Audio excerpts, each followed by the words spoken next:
Viral di media sosial, seorang debt collector pinjaman online atau pinjol memaksa nasabahnya, seorang perempuan untuk berhubungan layaknya suami istri.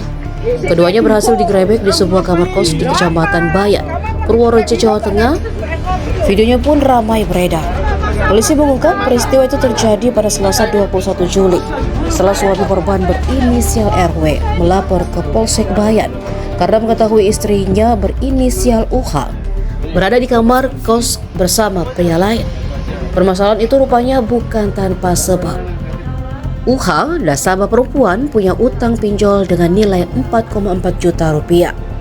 Karena belum bisa melunasi, LSH menawarkan pelunasan utang dengan syarat UH bersedia berhubungan intim agar tidak ditagih lagi. Entah sudah ada niat menjebak, UH lalu diajak bertemu dengan LSH. Saat bertemu, UH tidak mengetahui dibawa ke kamar kos milik teman LSH di wilayah Bayan. Dalam kamar kos, UH dipaksa memijat LSH. Namun sebelum itu terjadi, sejumlah orang menggerebek kamar kos tersebut dan mendapati LSH dan UH berada di dalam.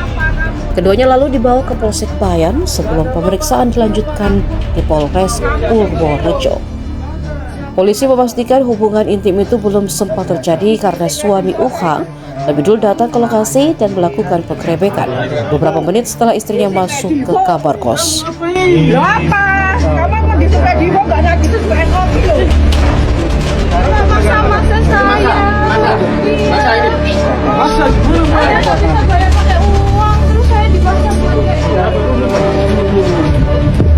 Gimana? Ini berapa teman di sini? Satu aja. Orang mana? Ini dari KTP itu apanya? Siapa yang tahu juga?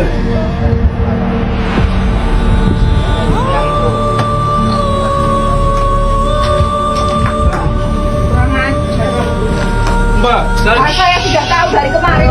Saya itu dihubungi untuk ditagih soal pinjaman di kredito.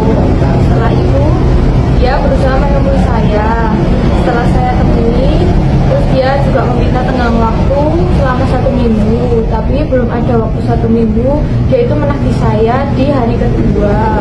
Setelah itu dia memaksa saya untuk bertemu dan saya juga menemui dia di malam hari, lebih tepatnya Download Tribun X sekarang, menghadirkan lokal menjadi Indonesia.